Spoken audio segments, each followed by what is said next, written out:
नमस्कार, मैं अजय साहू और देख रहे हैं शोरगुल टाइम्स। कहानी सीक्रेट अमीरजादा के इस एपिसोड में तुम इंडियंस इतने डरपोक क्यों हो? तुम एक फाइट के लिए कैसे नहीं मान सकते? जब रेफरी ने देखा कि डैनी जानबूझकर निर्वाणा को प्रोवोक कर रहा है तो उसने आगे आकर कहा, the fight officially begins. Danny disappoint हो गया था, पर क्योंकि अब रेफरी ने फाइट की अनाउंसमेंट कर दी थी तो वो कुछ नहीं कर सकता था। दोनों के बीच में फाइट शुरू हो गई। दोनों ने अपने हिसाब से बेस्ट मूव्स दिखाए। निर्वाणा के पास उसकी तलवार नहीं थी, फिर भी उसकी स्ट्रेंथ में कोई कमी नहीं थी। उसने डैनी को अच्छी टक्कर दी थी। दोनों एक दूसरे के मूव्स को काउंटर कर रहे थे। अचानक से निर्वाणा का ध्यान भटका और डैनी ने उसके पैर के निचले हिस्से में जोर से किक किया। निर्वाणा ये अटैक हैंडल नहीं कर पाया और कुछ कदम दूर जाकर जमीन पर गिर गया। उसे बहुत तेज चोट आई थी। उसके पैर से खून निकलने लग गया था। उसके लिए खड़ा होना भी मुमकिन नहीं था। उसकी ऐसी हालत देखकर रेफरी उसके पास आया और उसने पूछा, तुम फाइट कंटिन्यू करोगे? नहीं, निर्वाणा ने मायूस होते हुए कहा। ये सुनते ही रेफरी ने अनाउंस किया, match over, Danny wins. Indians are pretty bad fighters, what losers. Danny ने हंसते हुए कहा। उसकी ये बात सुनकर निर्वाणा, आहान और बाकी सबको बहुत गुस्सा आ रहा था। क्या आहान डैनी को इस बात का जवाब देगा? इस एपिसोड की शुरुआत कुछ इस तरह होती है। चलिए आगे जानते हैं इस एपिसोड में क्या कुछ नया होता है। डैनी और माइक कॉन्फिडेंट होते हैं कि डैनी आहान को हरा देगा। ऑडियंस में सब आहान के मैच को लेकर बहुत एक्साइटेड होते हैं। पहला मैच डैनी और निर्वाणा के बीच होता है। सब निर्वाणा को केयरफुल रहने के लिए कहते हैं और उसे life and death challenge accept करने से मना कर देने की राय देते हैं। मैच में निर्वाणा हार जाता है और डैनी उसके सामने इंडिया की इंसल्ट करता है। सबको डैनी पर बहुत गुस्सा आ रहा था, पर रूल्स की वजह से उसे कोई कुछ नहीं कह पाता। अचानक से डैनी निर्वाणा के सामने आकर खड़ा हो गया। उसे वहां देखकर रेफरी अलर्ट हो गया। वो ध्यान रख रहा था कि डैनी कोई रूल न तोड़े। उसने उससे कहा, मैच ऑफिशियली ओवर हो चुका है, आई होप तुम कोई रूल नहीं तोड़ोगे। नहीं, डैनी ने कहा। इसके बाद उसने निर्वाणा की तरफ देखा और कहा, तुम लोगों को लूजर क्यों कहते हैं? क्योंकि तुम में life and death battle challenge accept करने की हिम्मत नहीं है। हाँ, निर्वाणा लूजर है। इससे बेटर तो बिना लड़े ही चले जाते। हमें आहान का मैच जल्दी देखने को मिलता। मुझे तो लगता है ये अपने बाकी अपोनेंट्स को सिर्फ इसलिए हरा पाया था क्योंकि वो वीक थे, ना कि इसलिए क्योंकि ये स्ट्रॉन्ग है। मैंने इतना ईगोइस्टिक वीक फाइटर अपनी ज़िंदगी में कभी नहीं देखा।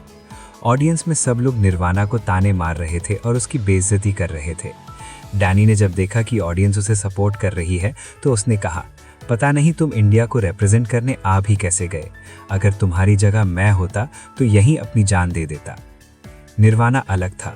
वो अनाथ था और उसके गुरु अजीत ने उसे उठाया था। अजीत ने उसे हमेशा मार्शल आर्ट्स में ट्रेन किया था। मार्शल आर्ट्स की ट्रेनिंग बहुत टायरिंग होती है, फिर भी निर्वाणा ने कभी कंप्लेन नहीं की थी। वो एक बहुत अच्छा फाइटर तो था ही, पर बहुत इंट्रोवर्ट भी था। वो किसी से ज़्यादा बात नहीं करता था। वो अपने ओपोनेंट को हमेशा अपने एक्शन से ही जवाब देता था। पर आज उसने डैनी से कहा, मैं भी देखता हूँ, जब कल तुम्हारी और आहान की फाइट होगी तब भी ऐसे ही एरोगेंट रहते हो या नहीं।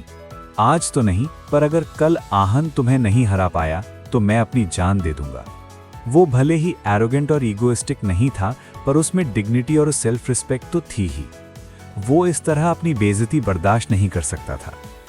आज उसका सारा कॉन्फिडेंस और सेल्फ रिस्पेक्ट खत्म हो गया था। मैच के बाद निर्वाणा को हॉस्पिटल जाने की जरूरत थी, पर वो वहां नहीं गया और उसने अपने आप को रूम में लॉक कर लिया। रुद्र ने बहुत कोशिश की, पर उसने दरवाजा नहीं खोला। रुद्र अपने जूनियर को जानता था, इसलिए उसने भी उसे ज्यादा इंसिस्ट नहीं किया। मैं कोशिश करता हूं, जाकिर ने कहा। जब निर्वाणा ने जाकिर के इंसिस्ट करने पर भी दरवाजा नहीं खोला, तब जाकिर ने होटल स्टाफ को बुलाकर रूम अनलॉक करवाया। इस वक्त निर्वाणा बेड पर लेटा हुआ था और सीलिंग की तरफ देख रहा था। उसके पैर से खून निकल रहा था और ऐसा लग रहा था जैसे उसमें जान ही नहीं बची है। जाकिर को यह सीन देखकर बहुत बुरा लग रहा था। वो निर्वाणा के पास आए और उससे कहा, निर्वाणा, इतना मत सोचो बेटा। मैं जानता हूं इस वक्त तुम्हारे दिल पर क्या बीत रही है। तुम्हारा दर्द मैं अच्छे से समझ सकता हूं। तुम इंडिया की शान हो, इसमें कोई डाउट नहीं है कि तुम स्ट्रॉन्ग फाइटर हो। इस हार को दिल से मत लगाओ। हार हमें और बेहतर करने के लिए मोटिवेट करती है। जाकिर इस वक्त निर्वाणा के माथे पर हाथ फेर रहे थे। उन्होंने खिड़की के बाहर देखते हुए कहा, जब मैं तुम्हारे जितना था तब मैं इतना स्ट्रांग नहीं था। मैं तुम्हारे मास्टर अजीत, गोपाल और आहन के सीनियर अरमान से बहुत वीक था, पर मैंने कभी इस बारे में नहीं सोचा और सारा ध्यान प्रैक्टिस में लगाया। आज तुम खुद देख सकते हो, मैं उनके लेवल पर हूँ, शायद उनसे कुछ कदम आगे ही हूँ। जाकिर की बात सुनकर निर्वाणा बेटर हो गया था। उसका चेहरा लाल हो गया था। ऐसा लग रहा था जैसे वो अपने आंसू रोकने की कोशिश कर रहा है। उसने जाकिर से कहा, जाकिर सर, ऐसा नहीं है कि मेरा कॉन्फिडेंस खत्म हो गया है। बात बस इतनी है कि मैं आज के अपने परफॉर्मेंस से बहुत डिसअपॉइंटेड हूँ। निर्वाणा ने जैसे ही ये बात बोली, आहन भी वहां आ गया। रूम में आते ही उसने कहा, निर्वाणा, मैं जानता हूं कि डिग्निटी बहुत इंपॉर्टेंट है, पर जान उससे भी ज्यादा जरूरी है। जब तक तुम जिंदा हो, तुम्हारे पास बदला लेने का और अपनी डिग्निटी रिस्टोर करने का चांस है। आहन की बात सुनकर निर्वाणा कुछ बोल नहीं पाया और चुप हो गया। जाकिर भी वहां से उठकर बाहर आ गए, क्योंकि उन्हें लगा कि आहन निर्वाणा को ज्यादा अच्छे से समझा पाएगा। जाकिर के वहां से चले जाने के बाद आहन ने फिर से कहा, आज डैनी ने जो भी कहा था वो तुम्हें प्रोवोक करने के लिए कहा था। अगर तुम उसका चैलेंज एक्सेप्ट कर लेते तो ये शायद तुम्हारे लिए सही नहीं होता, पर तुमने अपने गुस्से पर काबू पा लिया और चैलेंज एक्सेप्ट नहीं किया। ये किसी जीत से कम नहीं है। आई नो, मैं सब समझता हूं, पर मैं क्या करूं? निर्वाणा ने कहा। वो इस हार से बिल्कुल टूट गया था। आहन उसके दिल का हाल अच्छे से समझता था। उसने कहा, मैं जानता हूं तुम क्या सोच रहे हो, अपनी डिग्निटी और इंटेग्रिटी के बारे में ना। ये दोनों तो सब में होता है, पर अगर तुम्हें किसी से बदला लेना है तो तुम्हें श्योर होना पड़ेगा कि तुम सामने वाले को हरा दो। तुम कमजोर होकर गुस्से की और चैलेंज की बात नहीं कर सकते। Prepare yourself. वो निर्वाणा कुछ कहना चाहता था, पर अपने इमोशंस की वजह से वो कुछ बोल नहीं पाया। उसे लगा था कि वो डैनी को टफ कंपटीशन देगा, पर ऐसा नहीं हुआ था। मैच की वजह से वो बहुत गुस्से में भी था और दुखी भी था। कल मेरा डैनी के साथ मैच है। कल ना मैं उसे जान से मारूंगा और ना ही उसकी फाइट करने की एबिलिटी को नुकसान पहुंचाऊंगा, आहन ने कहा। आहन की ये बात सुनकर निर्वाणा उसे घूरने लगा। उसे समझ नहीं आ रहा था कि आहन ने ऐसा क्यों बोला था, और वो उसकी बात कंप्लीट होने का इंतजार करने लगा। आहन ने कंटिन्यू किया, मैं उसे तुम्हारे लिए छोड़ दूंगा। जब तुम मार्शल आर्ट्स मास्टर कर लोगे तब तुम मुझसे अपना बदला ले सकते हो, 10 गुना या 100 गुना ज्यादा खतरनाक बदला। ओके? निर्वाणा की आंखों में चमक आ गई। अब वो पहले जितना डिप्रेस नहीं था। अब तुम्हें डॉक्टर को दिखा देना चाहिए। अगर देर हो गई तो तुम्हारी मार्शल आर्ट्स और नॉर्मल लाइफ अफेक्ट हो सकती है, आहन ने कहा। थैंक यू, निर्वाणा ने कहा। आहन के बिना उसका दिल में जो गांठ बन गई थी वो कम नहीं हो सकती थी। निर्वाणा बहुत ग्रेटफुल था। ग्लोबल मार्शल आर्ट्स कंपटीशन ने एक नया मोड़ ले लिया था। विलियम का किलिंग इंटेंट देखते हुए फाइटर्स ने अपना नाम वापस ले लिया था। कोई भी उससे फाइट नहीं करना चाहता था। Global martial art competition association ने एक नोटिफिकेशन रिलीज किया। International Martial Art Alliance has decided that in the ongoing global martial arts competition in Vatican City, William will advance to the top 4 as there are no fighters who are ready to fight with him. The tickets of the remaining matches will be returned soon. Thank you. इस बात पर discussion शुरू होता उससे पहले ही एक notification और release हुआ। ये नोटिफिकेशन रिलीज करने वाला कोई और नहीं बल्कि डैनी था। If Ahan loses tomorrow's match with him, Nirvana will kill himself. इस हेडलाइन से हंगामा मच गया था। डैनी ने ऐसा इसलिए किया था क्योंकि उसे लग रहा था कि कहीं आहान फाइट करने से मना ना कर दे। इस हेडलाइन की वजह से उसने आहान को ओपनली चैलेंज कर दिया था। अब आहान इस फाइट के लिए मना नहीं कर सकता था। ऑडियंस जानती थी कि डैनी ने ऐसा क्यों किया था। अब सब आहान के रिएक्शन का इंतजार कर रहे थे। आहान ने अब तक कोई जवाब नहीं दिया था।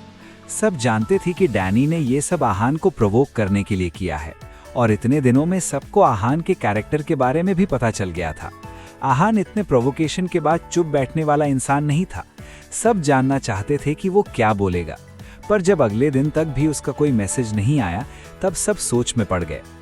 अगर उन्हें उसके बारे में पता नहीं होता तो वो यही सोचते कि आहान ने भी विड्रॉ कर लिया है। सब जानते थे कि आहान ऐसा नहीं करेगा। वो अपनी वीकनेस नहीं दिखाएगा और फाइट करने जरूर आएगा। आहान की चुप्पी ने सबको सोच में डाल दिया था। अगले दिन मैचेस शुरू होने ही वाले थे।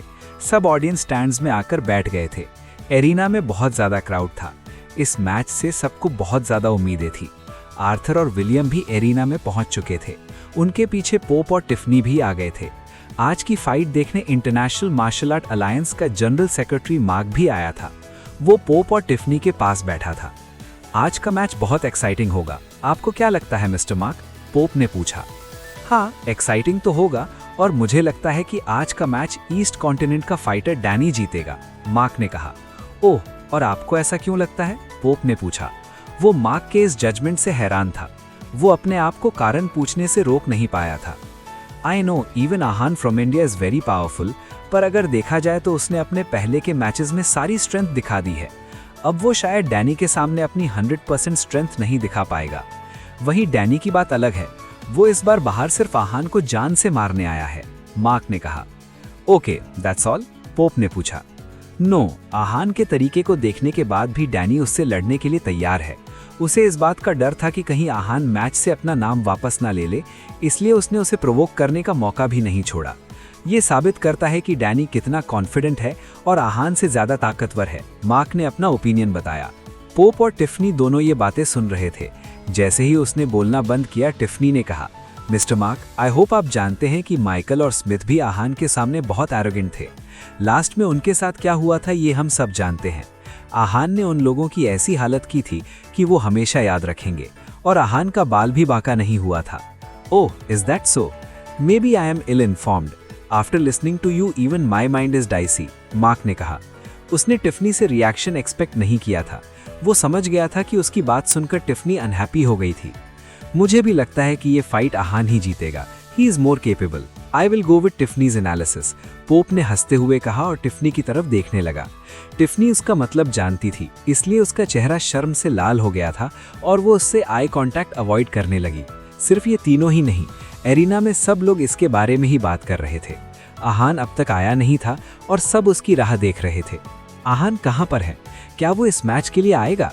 आगे जानने के लिए जुड़े रहे हमारे चैनल शोरगुल टाइम्स के साथ। बस इसी के साथ ही एपिसोड समाप्त होता है। इस एपिसोड को आगे बढ़ाते हुए कल फिर मुलाकात होगी। आज के लिए बस इतना ही। अब कल तक के लिए इजाजत। नमस्कार, धन्यवाद।